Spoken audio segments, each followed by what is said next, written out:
Aku Berimba Karebaka Komiu. Mudah-mudahan Anda selalu dalam kondisi sehat dan terus bersemangat. Saatnya Anda menyaksikan berita seputar Sulawesi Tengah bersama saya, Della Rizka. Rangkaian berita aktual dan menarik telah kami siapkan untuk Anda. Berikut 3 berita utama hari ini. Petugas gabungan melakukan razia serentak di sejumlah lapas dan rutan di Sulawesi Tengah.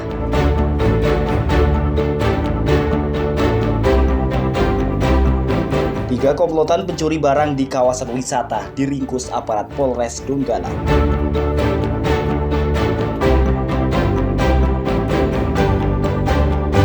Harga cabai anjlok di pasar tradisional Kota Palu sejak sepekan terakhir.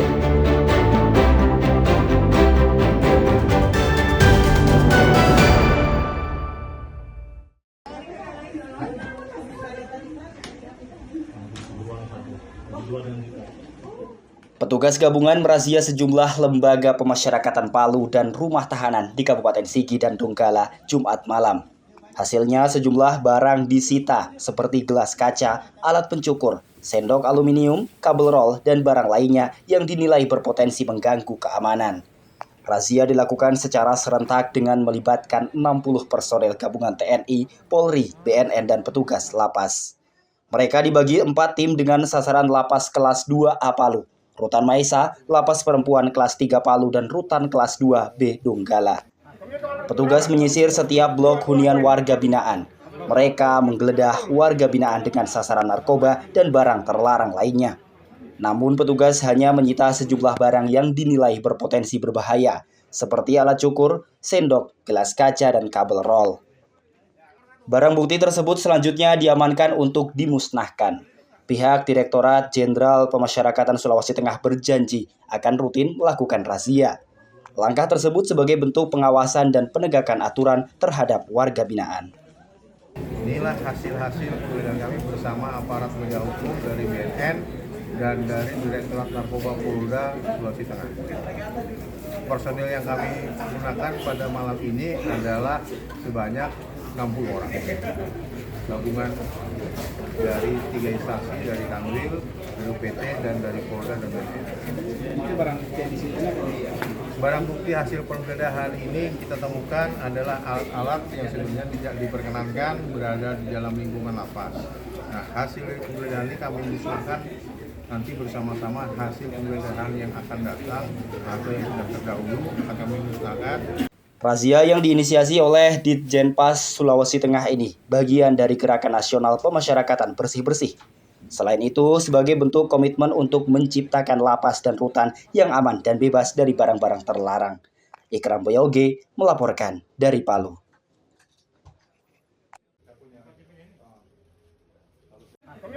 berapa? Dua dulu.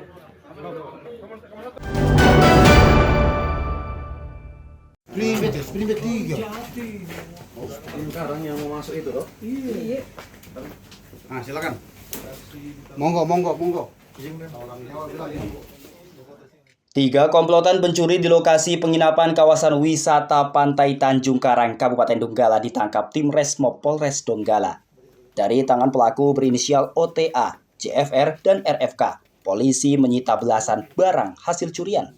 Penangkapan komplotan pencuri tersebut bermula dari laporan 2 pemilik cottage di Pantai Tanjung Karang, Kelurahan Labuan Bajo, Kecamatan Banawa, kepada polisi beberapa waktu lalu. Pelaku membawa kabur barang-barang berupa kursi, meja rias, kasur pegas, dan dinamo genset. Pencuri tersebut memanfaatkan pagar cottage yang roboh sehingga bisa leluasa beraksi. Dari laporan tersebut, tim Resmob Polres Donggala langsung melakukan penyelidikan. Berdasarkan hasil keterangan sejumlah saksi, polisi mendapatkan petunjuk dan berhasil meringkus 3 pelaku di tempat yang berbeda. 3 pelaku yang merupakan warga desa Maleni dan Boneoge ini diringkus di rumahnya tanpa perlawanan. Saat diinterogasi polisi, ketiga pelaku mengakui perbuatannya dan menyembunyikan hasil curiannya di salah satu tempat. Polisi pun langsung menyita puluhan barang curian, antara lain kursi, meja, lemari, kasur pegas, dan barang elektronik. Pelaku dan barang curiannya dibawa ke Mapolres Donggala untuk diproses lebih lanjut. Di mana tersangka ada 3 orang dengan inisial OTA, JFR, dan RFK.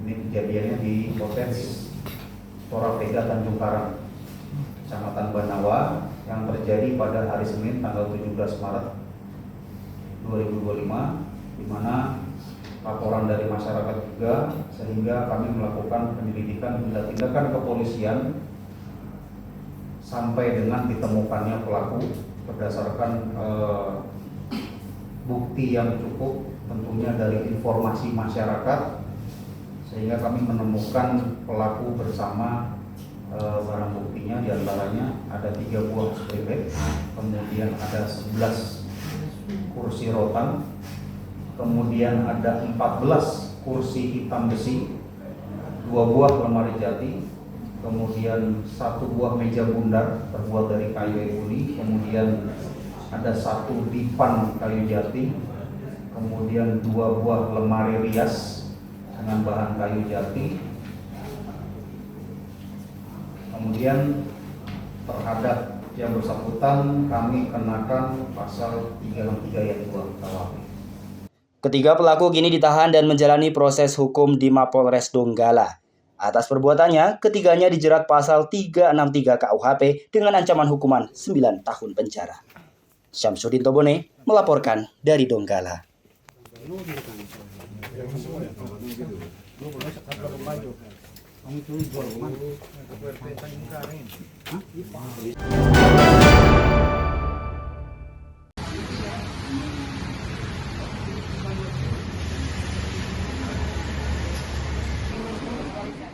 Puluhan umat Katolik di Kota Palu menggelar misa requiem Paus Fransiskus di Gereja Katolik Santo Paulus, Jalan Patimura, Kota Palu, Jumat malam.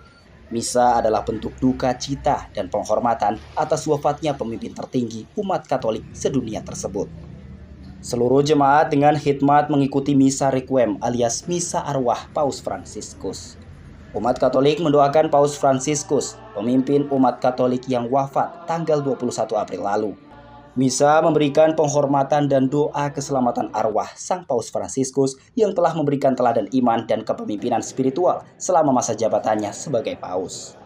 Misa arwah kali ini dipimpin Pastor Keuskupan Manado di Palu, Damianus Yangko Alo, yang dalam homilinya menyampaikan bahwa persembahan kurban Ekaristi adalah bentuk tertinggi doa umat Katolik. Umat Katolik di Kota Palu sangat kehilangan atas berpulangnya Paus Fransiskus di usia 88 tahun itu.